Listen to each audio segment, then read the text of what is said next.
Lizzo, my favorite celebrity. Number one. I used to judge celebrities based on their performance.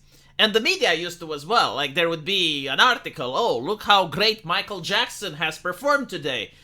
But now, every single time the media talks about celebrities is usually when right-wingers were mean to them. Like, without right-wingers, you would not hear about celebrities at all. So, I wish that these celebrities would, like, sometimes give an appreciation speech for right-wingers. It's like, thank you, right-wingers, for being bigoted, because otherwise I would never appear in the papers. And if I don't appear in the papers, then I'm not famous. And as a celebrity, my name is my brand. It's very important. It's how I get deals.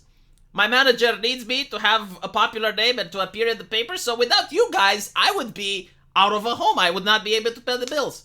Now, regarding this lady, Lizzo, right? It's very interesting if you know her path, her career. She started by singing, apparently, what appears to be like an old American relic, a very ancient flute for the American standards, for Europe, not so much, but I think it's like 300, 400 years old, right? Like, for America, it's very ancient. So, like, this flute, which has significant historical value for the American people, was given to her. And the first time she sang it, she was dressed appropriately. She did a nice performance, but no one cared, right? So then she does it again, but this time she dresses like this.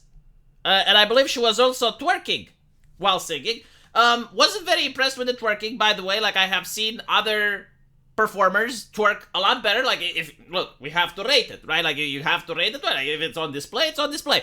Beyonce, for example, I believe twerks a lot better. But, whatever. So she's twerking while she's playing the flute. Obviously, a lot of people get upset because it's a part of their heritage. I mean, imagine if you were to go into the Kaaba that the Muslims pray, and you have, like, that holy stone of theirs, and you hold it in your hand and you twerk. You may get a couple of people upset, I would assume. Probably you don't even need to go that far. You can just twerk with the Quran and you would get a couple of people upset. I mean, it's normal. Like, when you go after certain symbols in a disrespectful manner, which twerking absolutely is. You don't twerk in front of your father. Not your daddy. No, your father. I assume you don't, right? Why? Because it's disrespectful. Like, so when you treat things in a certain disrespectful manner, people who do care about their heritage are going to complain. And of course, this was treated as something astonishing, out of the ordinary, could never have been predicted, right? And apparently the media wants me to know. Like, what can I do to help this lady, right? Do you want me to tell right-wingers not to be disrespectful towards her? Like, do you think I puppeteer the right-wingers?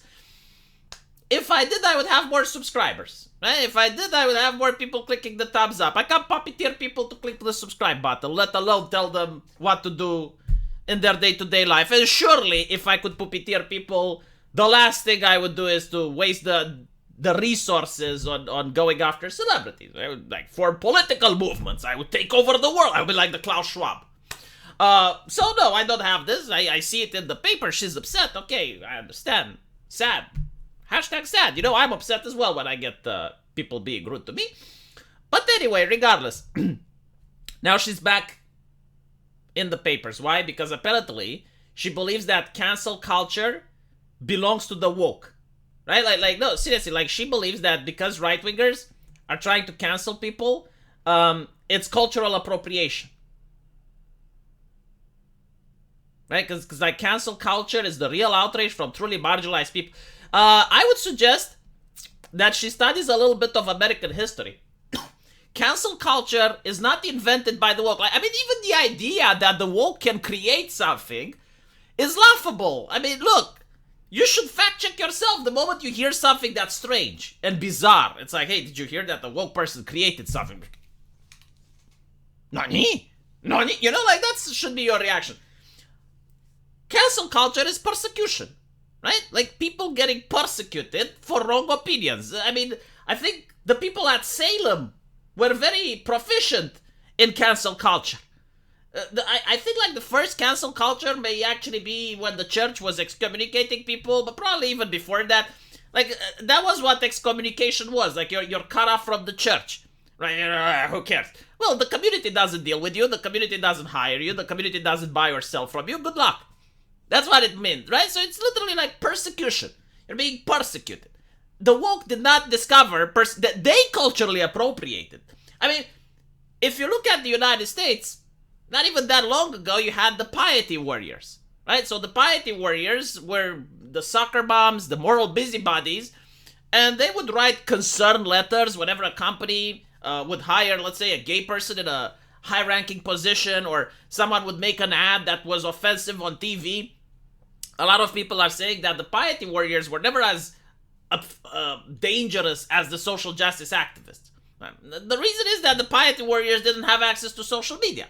If the piety warriors would have had access to the social media, the Bush people, the idea that they would not persecute or cancel, it's absolutely hilarious and ridiculous, right?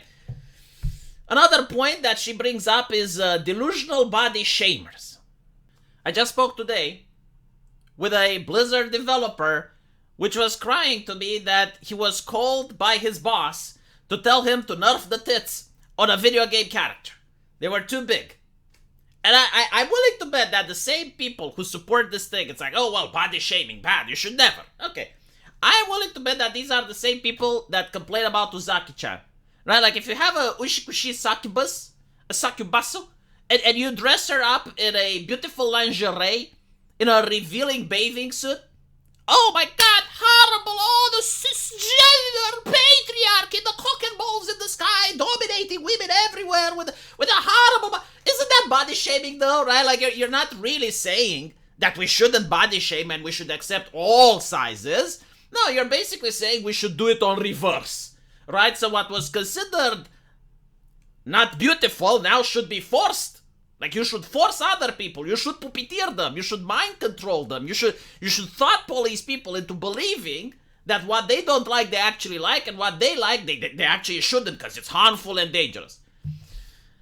Another point is the actress aspect, right? Like, when you're an actor or a musician or whatever, and you are the product, right? You're asking people to pay money to see you.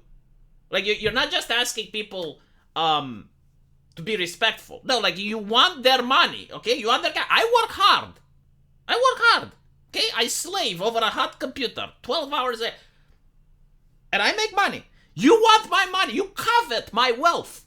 Like, you look and you're salivating to my wallet. Now, if you provide a service for me, I would pay, right? But if you don't provide a service for me, I wouldn't. So if I have to watch someone, I would rather watch something that I consider to be beautiful. And well, what do you consider to be beautiful? My pee-pee is like a penis compass, alright? Like, it just points towards beauty. It has a mind of its own. If you don't like it, you can have a conversation with it. Like, we can have you on Discord, Zoom, whatever, and you can talk to my pee-pee about, why doesn't it like whatever. I can't help... I was born this way. Oh my god, I love this argument. I was born this way. I was born to like a particular visage. Right? Now, if I have to spend money on entertainment, the aspect is important. That's why I watch anime. Right? That's why I don't watch Western media. I would never shame someone on the street, heaven forbid. But if you're, like, providing a service, so you need me to pick between, like, do you want to watch an American musician, or do you want to watch Uzaki-chan going out on a date? Uzaki-chan on a date. If you want to watch a movie with beautiful actors, or if you like fan service, you should watch porn. This is the argument of a moron. It's like saying, okay, let's remove all violence from every medium, from every art. Okay, so Walking Dead, we can have Walking Dead, but no violence, not even towards zombies. You can have Breaking Bad, but no violent scenes whatsoever.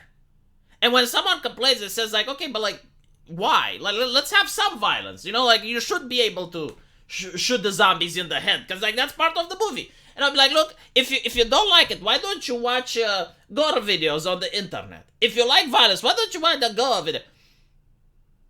Sexuality is part of the human experience, okay? It makes a whole. It's like the seasoning on the steak. I would rather have a steak that is seasoned and it's virgin. I can barely touch the pan. Blue, as they call it. That's how a man eats, right? And then I will have that rather than the stuff that doesn't have seasoning and is well done. Who makes their steak well done? What are you doing? What are you doing with your life? Especially like the people that purchase really expensive steak and then they make it well done. Are you for real? Are you normal? Huh? But as I was saying, this is the explanation, right? So it's literally like the public, the market deciding, right? Like this is what they do not like, the woke democracy, literally democracy, right? Like if a woman is beautiful, she's going to sell. Just people will go there. I mean, I have seen beautiful women with horrible character and really lack of talent, and people just go there. Look at Twitch. Do I need to give names? And then you have the opposite. Look, myself, I have a problem too. My voice. Do you know how many people don't like my voice? Do you know how many people hate my accent? Do you know how many people hate me being squeaky and not having like a manly voice oozing with testosterone? I should start smoking. Because apparently it makes your voice more manly.